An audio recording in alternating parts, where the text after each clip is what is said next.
की, व्यभिचार की और आत्महत्या की, बहन बेटियों के भाग जाने की दिन प्रतिदिन अप्रिय घटना हो रही है। उन अप्रिय घटनाओं का यदि कोई कारण है तो संस्कारहीनता है। इसी बात को मद्देनजर रखते हुए हमने ये वेद माता संस्कारशाला चलाने का निर्णय लिया है, जो 5 जिलों में इसका प्रचार प्रसार रहता है। तो आज हम जो आजादी का नाजायज फायदा उठा रहे हैं, हमारे ये बुजुर्ग साक्षी बैठे हैं, जब ये विद्यालय जाते थे तो इनके पास ऐसे पैंट नहीं हुआ करते थे, इनके पास जूता चप्पल नहीं हुआ करते थे, इनके पास पर्याप्त कपड़े नहीं हुआ करते थे, इनके पास खाने के लिए अनाज नहीं था। और ऐसी स्थिति में आज ये माताएं बहनें बैठी हैं, बड़ा लोक लज्जा और हाव भाव का समय हुआ करता था। और जैसे जैसे हमारे पास पैसा आता चला गया है, जैसे जैसे हमारे पास सुख सुविधाएं बढ़ती चली गई है, वैसे वैसे ही हम संस्कारहीन होते चले गए हैं।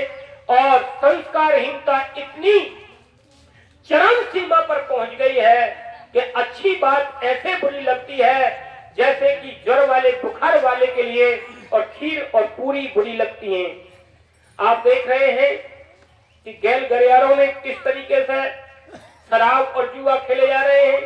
उनसे कहो ये क्यों कर रहे हो, कि वैसे समय काटने बैठ गए, चलो भाई हवन सत्संग हो रहा है, तो वही क्या कहते हैं, मरने को भी समय नहीं है। ये बुद्धि तो मलिन हुई है, इस बुद्धि को उत्तम और श्रेष्ठ करने की आवश्यकता है। यदि ऐसा नहीं किया तो मैं हिंदुओं को, युवाओं को निवेदन करना चाहता हूं, आपके सिर पर चोटी तो है ही नहीं, टोपी आने में देर नहीं है। आप जुआ में और शराब में लगे हैं और उनके युवा जो तुम्हारे दुश्मन हैं, वो कढ़ाई का दूध पी पी करके तगड़े हो रहे हैं, उनके अंदर ज्वालामुखी धधक रही है।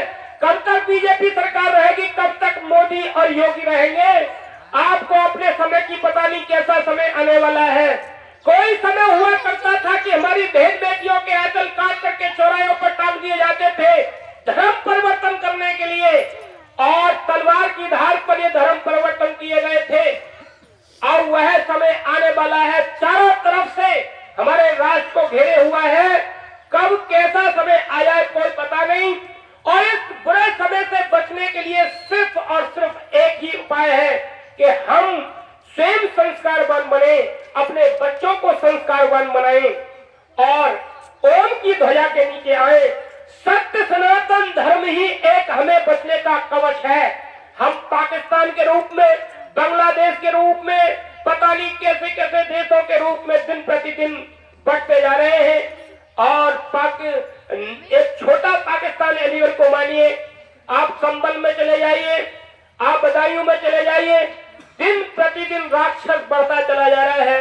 तो मैं आपको निवेदन करना चाहता हूं, सजग और सावधान होने की आवश्यकता है, अपने सनातन वैदिक संस्कृति से जुड़ने की आवश्यकता है।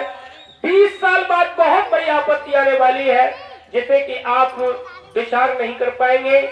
आइए ज्यादा न समय लेकर के हमारे बीच में बुजुर्ग विद्वान सन्यासी अमृतानंद स्वामी, अमृतानंद सरस्वती हमारे बीच में है। मैं उनसे निवेदन करूंगा